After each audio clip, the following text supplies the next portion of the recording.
आज का हम लोगों का टॉपिक होने वाला है मिनरल बेस्ड इंडस्ट्रीज़ के बारे में। इसके पहले तक यानी कि यहाँ तक हम लोगों ने पूरी तरीके से कंप्लीट कर लिया था। शुगर इंडस्ट्री का क्या प्रॉब्लम है ये हम लोग पूरी तरीके से डिस्कस कर चुके हैं।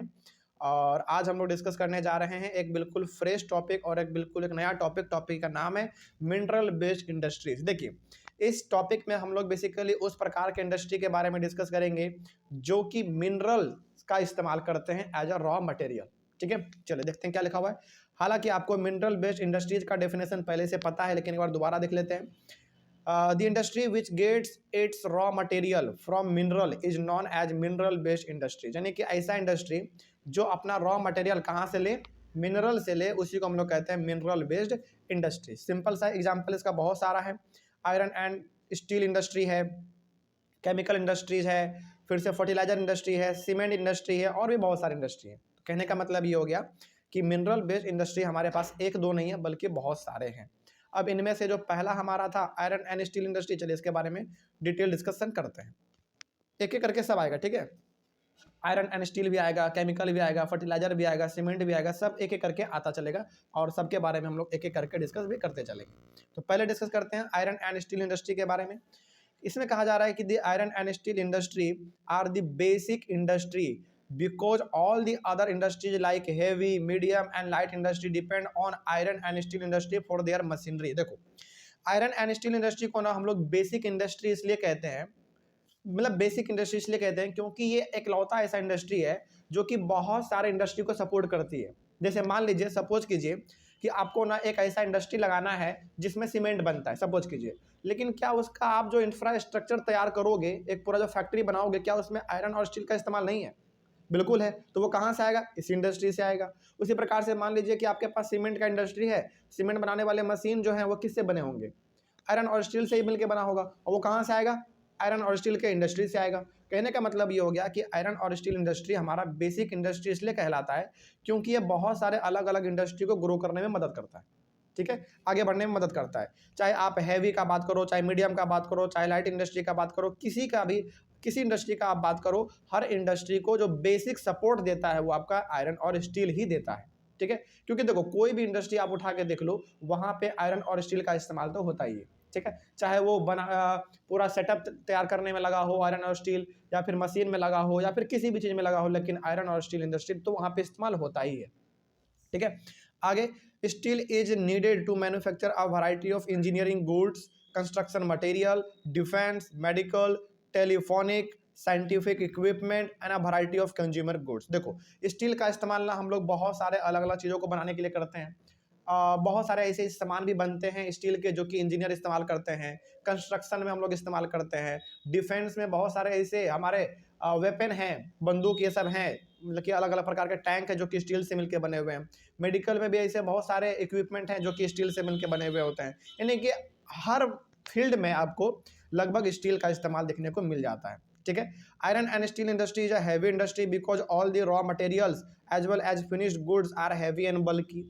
आयरन एंड स्टील इंडस्ट्री में जो भी सामान आप इस्तेमाल करते हो, यानी कि रॉ मटेरियल आप इसमें जो भी इस्तेमाल करते हैं, और जो सामान आप बनाते हैं, दोनों चीज़, यानी कि जो आपने इस्तेमाल किया और जो आपने बनाया, वो दोनों का दोनों हैवी होता है। हैवी मतलब बहुत ही भारी भरकम सामान इसमें बनते हैं। इसमें छोटे मोटे सामान थोड़ी बनेंगे, बहुत ही भारी भरकम सामान बनते हैं, लेकिन बनने से पहले जो इसमें इस्तेमाल होता है रॉ मटेरियल, वो भी बहुत ही भारी होता है, यानी कि बहुत ही हैवी होता है। Iron ore, cooking coal and limestone are required to manufacture steel in the ratio 4:2:1। अब यहाँ पे ना इस बात को याद रखिएगा, और ये सीबीएसई में कई बार एक नंबर में क्वेश्चन में आया है। मैं ये टॉपिक अचानक मेरे सामने आ गया तो हमको याद आ गया। पिछले कुछ साल के सैंपल पेपर में हमने इस क्वेश्चन को देखा है। ठीक है, ये क्वेश्चन कैसे पूछा जाएगा? ऐसे पूछा जाएगा कि स्टील के मैन्युफैक्चर में, यानी कि स्टील को बनाने में आयरन ओर, कुकिंग कोल और लाइम स्टोन का क्या रेशियो है? तो आप याद रखिएगा 4:2:1। आप इसको ऐसे भी समझ सकते हैं कि मान लीजिए हमको स्टील बनाना हो तो उसमें आप 4 kg दो आयरन ओर, कुकिंग कोल दो 2 किलो 2 kg, और लाइम स्टोन दे दो 1 kg। बस एग्जाम्पल के तौर में हमने आपको बताया, लेकिन इसका रेशियो क्या होता है? 4:2:1। इसको आप याद रखिएगा। ठीक है, आगे बढ़ते हैं। Some quantities of manganese are also required to harden the steel. अब चूंकि देखो, स्टील को बनाने के लिए सबसे मेन 3 चीज चाहिए आपको, आयरन ओर, कुकिंग कोल और लाइम स्टोन, लेकिन स्टील आपने बना तो लिया, लेकिन स्टील क्या होता है एक्चुअली में? हार्ड होता है, बहुत ही ठोस होता है, वो हार्ड होता है। उस हार्डनेस को देने के लिए, यानी कि वो हार्ड हो सके हमारा, उसके लिए हम लोग मैग्नीज उसमें मिलाते हैं। ठीक है, यानी कि मैग्नीज क्या करता है बेसिकली? स्टील को हार्ड कर देता है। ठीक है, आगे।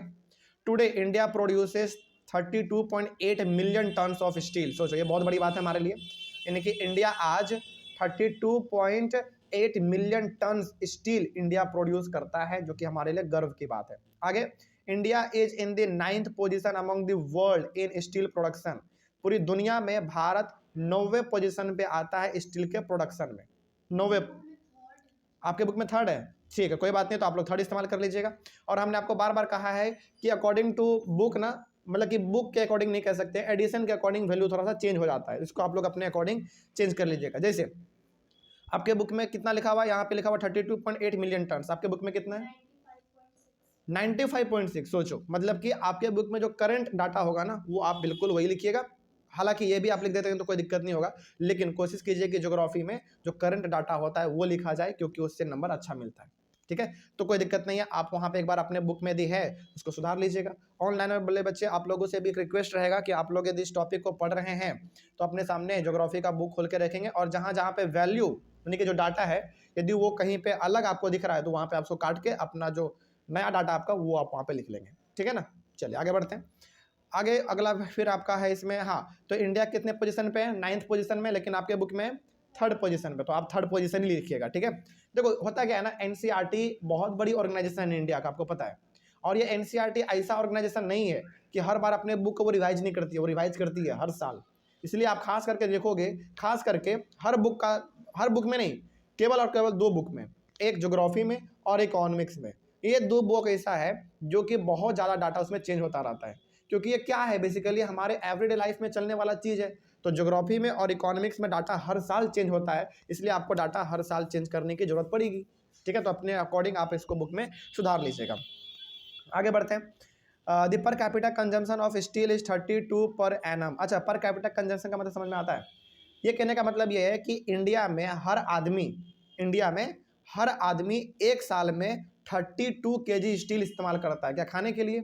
नहीं, किसी चीज़ को इस्तेमाल करने के लिए, मतलब कि कोई आपने सामान बनाया, आपने स्टील का इस्तेमाल किया, तो ऑन एन एवरेज इंडिया में हर आदमी एक साल के अंदर कितना केजी इस्तेमाल करता है स्टील? 32 केजी। आपके बुक में कितना दिया हुआ है? 63 केजी। चलो कोई बात नहीं, आप 63 लिख लेना। ठीक है, तो ये अच्छा, एक बात फिर से यहाँ पे हम आपको बता देना चाहते हैं, क्या 32 केजी स्टील या फिर जो आपके बुक में 63 केजी है ना, तो क्या वो 63 केजी स्टील हम लोग खाने के लिए करते हैं क्या? नहीं, वो बेसिकली हम लोग किसी न किसी सामान को बनाने के लिए, मतलब ये ऐसे निकाला जाता है कि आप देखो कि इंडिया में स्टील का कितना प्रोडक्शन हो रहा है, और उसको ना पॉपुलेशन के अकॉर्डिंग डिवाइड कर दो। ठीक है, बस हो गया। वही बताता है हमको कि ऑन एन एवरेज एक आदमी इंडिया में एक साल में कितना केजी स्टील इस्तेमाल करता है। ठीक है, खैर आगे बढ़ते हैं। There are 10 primary and many mini steel plants in India. India के अंदर 10 प्राइमरी मतलब बहुत बड़े बड़े और बहुत सारे छोटे छोटे स्टील प्लांट्स आपको इंडिया में देखने को मिल जाते हैं। मतलब कि 10 ऐसे स्टील प्लांट है जो कि बहुत बड़े हैं, और छोटे तो इतने हैं जिसका कोई गिनती ही नहीं है, बहुत सारे हैं। ठीक है, आगे। Most of the steel produced by the government is through steel authority of India limited, इसको हम लोग शॉर्ट में सेल कहते हैं, SAIL।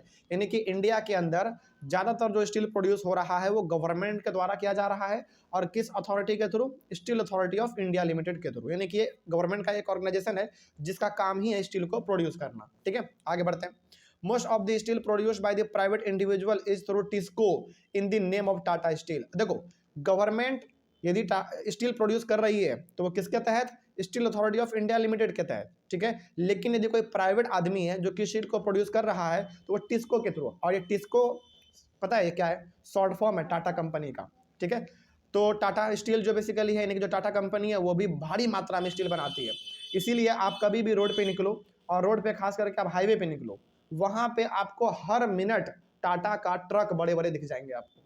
टाटा बेसिकली फेमस ना, हालांकि टाटा तो बहुत कुछ बनाती है, टाटा चीनी भी बनाती है, टाटा नमक भी बनाती है, टाटा चाय पत्ती भी बनाती है, टाटा तो अब कपड़ा भी बेचने लगा है ना। लेकिन टाटा जो फेमस है सबसे बेहतरीन चीज़ के लिए, वो है हैवी व्हीकल्स बनाने के लिए। ठीक है, हालांकि टाटा लग्जरी व्हीकल्स भी बनाती है, लेकिन ज़्यादा फेमस वो हैवी व्हीकल्स को बनाने में है, जैसे ट्रक बड़े बड़े। ठीक है, आगे बढ़ते हैं। Today China is the largest producer of steel. आज के समय में यदि हम लोग बात करें तो चाइना दुनिया का सबसे बड़ा स्टील का प्रोड्यूसर है, यानी कि चाइना सबसे ज़्यादा स्टील को प्रोड्यूस करता है। Also China is the largest consumer of steel. साथ ही साथ प्रोड्यूस करने के साथ साथ वो कंज्यूमर भी है स्टील का बहुत बड़ा। कहने का मतलब ये हो गया कि पूरी दुनिया में चाइना सबसे ज़्यादा स्टील प्रोड्यूस करता है और पूरी दुनिया में सबसे ज़्यादा चाइना वो इस्तेमाल भी कर लेता है। ठीक है, आगे छोटा Nagpur plateau region has the maximum concentration of iron and steel industry. बात करें इंडिया के अंदर की स्टील आपको ज़्यादातर कहाँ पे देखने को मिलते हैं, तो वो है आपका छोटा नागपुर प्लेट्यू। ठीक है, आगे बढ़ते हैं।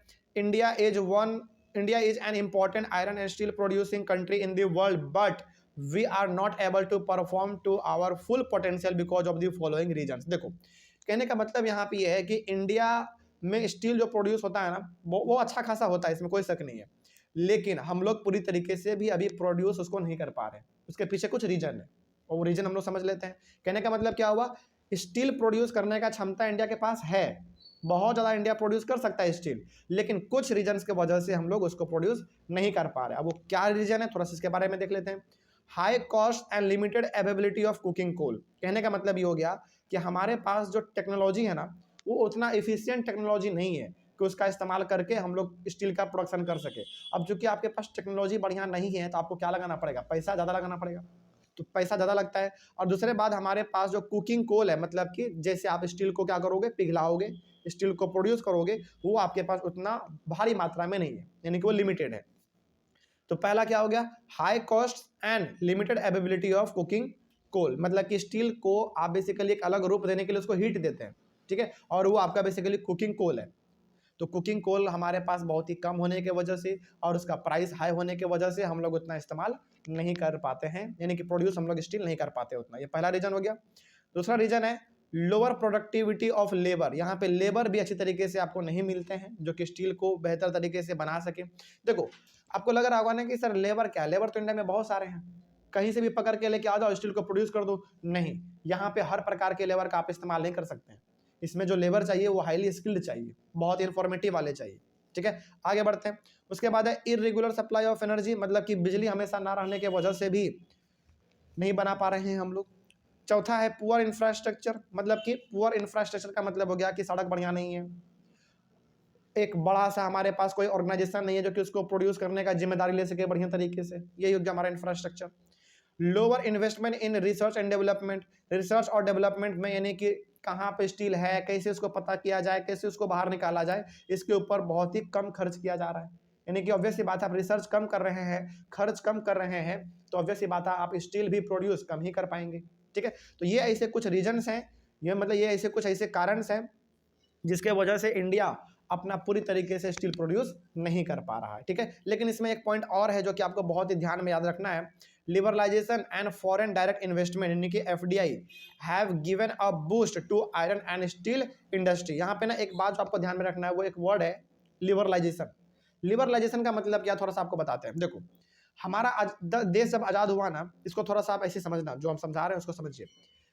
जब हमारा देश आज़ाद हुआ तो हम लोग बहुत ही कमज़ोर थे उस समय पे, मतलब कि हम लोग इतना कमज़ोर थे कि हमारे अपने इंडिया को चलाने के लिए हम लोगों को बाहरी देश से कर्ज लेना पड़ता था। तो हमारे इंडियन गवर्नमेंट ने सोचा ना कि बाकी दूसरे कंट्री से जो भी सामान आ रहे हैं इंडिया में बेचने के लिए, उन सभी को भी फिलहाल क्या कर दो, कुछ समय के लिए रोक लगा दो। तो रोक लगा दिया गया। रोक लगाने से सबसे बड़ा बेनिफिट किसको मिला, इंडिया के लोगों को मिला, क्योंकि उसको ग्रो करने का मौका मिल गया, है ना।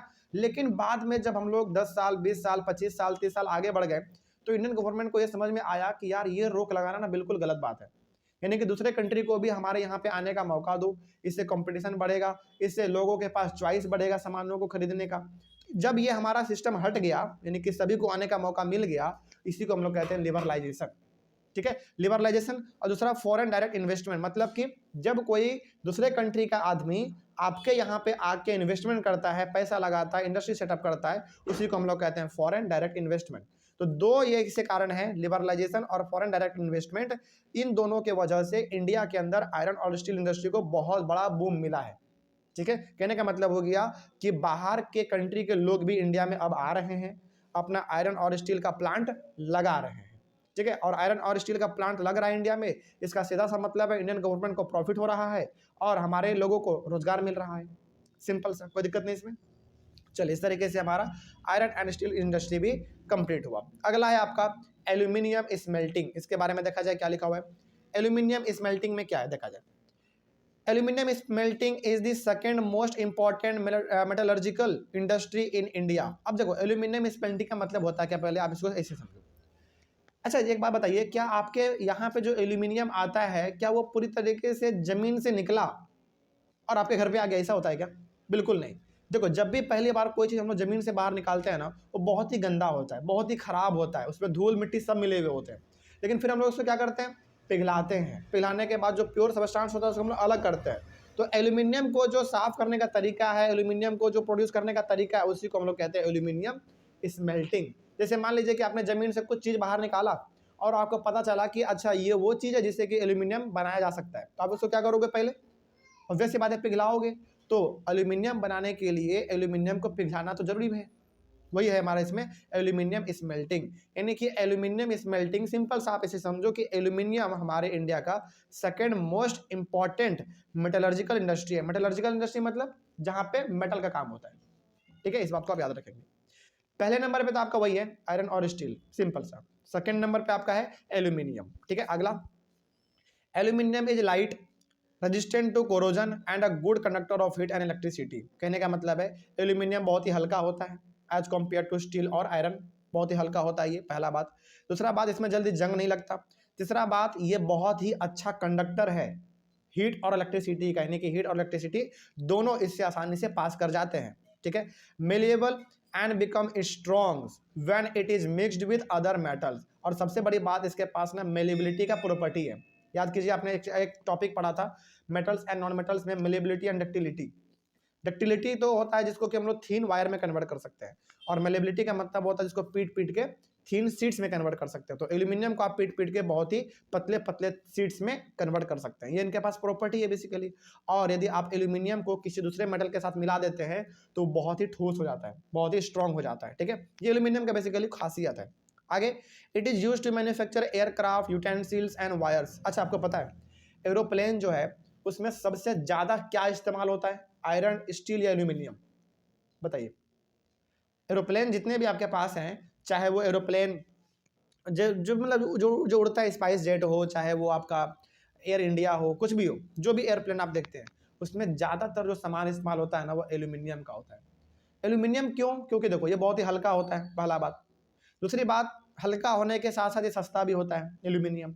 लेकिन क्या यदि आप एरोप्लेन को बनाने में आयरन और स्टील का इस्तेमाल करोगे, वो उड़ ही नहीं पाएगा। उसके लिए फिर आपको बहुत ही भारी इंजन लगाना पड़ेगा, ऊपर से उतना भारी खुद रहेगा आयरन और स्टील दोनों, ऊपर से इतने इतने सारे पैसेंजर को लेकर आपको चलना है, ऊपर में उड़ना है, तो बहुत ही भारी भरकम हो जाएगा। उसमें फ्यूल ज़्यादा लगेगा, जनरेटर बहुत अच्छा लगाना पड़ेगा हाई क्वालिटी का, लेकिन इतना झंझट ना पाला जाए, इसलिए ज़्यादातर एरोप्लेन में ज़्यादातर जो इस्तेमाल होता है वो हमारा एल्यूमिनियम इस्तेमाल होता है, ठीक है। हाँ, उसमें आयरन का भी मात्रा होता है, यानी कि एरोप्लेन में आयरन भी इस्तेमाल होते हैं, स्टील भी इस्तेमाल होते हैं, लेकिन ज़्यादा मोस्ट ऑफ दी जो उसमें सामान इस्तेमाल होते हैं वो आपका एल्यूमिनियम होता है, ठीक है। तो एयरक्राफ्ट यानी कि हवाई जहाज, इन सब में इसका इस्तेमाल होता है, बर्तन में भी इसका इस्तेमाल होता है, वायर में तो हम लोग इस्तेमाल करते ही हैं। अच्छा, ये जो आपका पोल है जिसमें नंगा तार है, ये कौन सा तार है? एल्यूमिनियम ही तो है। और एल्यूमिनियम ही क्यों है, कॉपर क्यों नहीं है? क्योंकि कॉपर भी तो अच्छा कंडक्टर है इलेक्ट्रिसिटी का। क्यों नहीं है कॉपर? क्योंकि कॉपर बहुत महंगा आता है, कॉपर बहुत महंगा आता है। और कहीं कहीं पे आप देखते होंगे कि तार टूट के नीचे गिर गया, और इतना यदि महंगा तार गवर्नमेंट लगा दे और कहीं पे तार टूट के नीचे गिर गया, तो आदमी काट के घर लेके चल जाएगा, बेच देगा उसको कबाड़ी में, क्योंकि उसमें प्रॉफिट है ना बेसिकली। तो गवर्नमेंट को हर शहर में, शहर के हर गली मोहल्ले में, हर गांव में बिजली पहुंचाना है, तो क्या उतना महंगा कॉपर वायर लगा सकता है क्या? वो नहीं लगा सकता।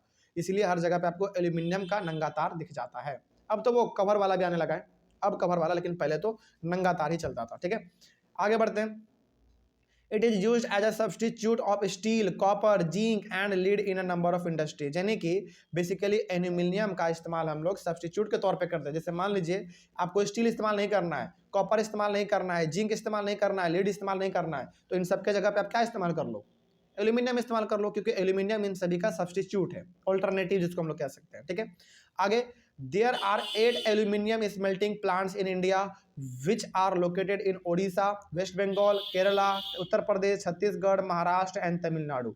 यानी कि हमारे पूरे भारत में 8 ऐसे जगह हैं जहां पे एल्यूमिनियम को पिघलाकर एल्यूमिनियम बनता है।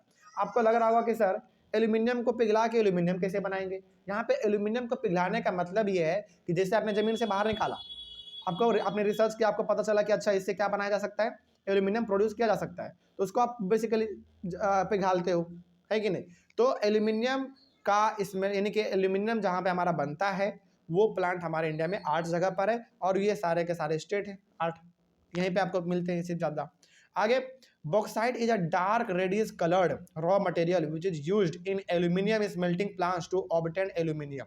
यानी कि जब आप जमीन से बाहर निकालते हो पहली बार तो एल्यूमिनियम को आप क्या करते हैं, बेसिकली पिघलाते हैं, और पिघलाने में जो हम लोग एक चीज़ उसमें और डालते हैं वो हम लोग डालते हैं बॉक्साइट। यानी कि बॉक्साइट का इस्तेमाल हम लोग करते हैं एल्यूमिनियम को पिघलाने के लिए ताकि उससे प्योर फॉर्म एल्यूमिनियम हम लोगों को प्राप्त हो सके, ठीक है। और ये बॉक्साइट बेसिकली डार्क रेडियस होता है, यानी कि बहुत ही गहरा डार्क, ठीक है, मतलब गहरा और डार्क, वो भी रेड कलर का, ठीक है। आगे बढ़ते हैं। तो बॉक्साइट का इस्तेमाल हम लोग एल्यूमिनियम को पिघलाने के लिए करते हैं और ताकि हमको उससे एल्यूमिनियम का बेस्ट फॉर्म मिल सके। उसके बाद regular supply of electricity and regular supply of raw material at minimum cost are the 2 factors for location of aluminium smelting plants. यानी कि यदि कहीं पर एल्यूमिनियम का प्लांट लगता है एल्यूमिनियम को बनाने का, तो 2 फैक्टर ही मायने रखता है वहाँ पे। पहला बात तो जिससे एल्यूमिनियम हमारा बनेगा वो रॉ मटेरियल उसको अच्छी तरीके से मिल जाए, और दूसरी बात इलेक्ट्रिसिटी मिल जाए लेकिन कम दाम में मिले, ठीक है, यानी कि बहुत ही सस्ते दाम में मिल जाए, तो वहाँ पे आपका एल्यूमिनियम का स्मेल्टिंग प्लांट लग जाता है, यानी कि लगा देते हैं। और ये ज़्यादातर ना गवर्नमेंट के अंदर में होता है ये चीज़, हालांकि प्राइवेट आदमी भी ये करते हैं लेकिन ज़्यादातर ये गवर्नमेंट के अंडर में होता है, कोई दिक्कत नहीं इसमें। चलिए, यदि आपसे कोई पूछे कि एल्यूमिनियम स्मेल्टिंग प्लांट का ऐसा कौन सा 2 फैक्टर है, यानी कि लोकेशन इसका कहाँ पे होना चाहिए, वहीं पे होगा जहाँ पे उसको सस्ता रॉ मटेरियल और बिजली मिल जाए, सिंपल सा। ये हो गया हमारा टॉपिक कंप्लीट। अगला हमारा टॉपिक होगा जो कि हम लोग अपने अगले वाले क्लास में डिस्कस करेंगे, केमिकल इंडस्ट्रीज के बारे में। Thank you very much.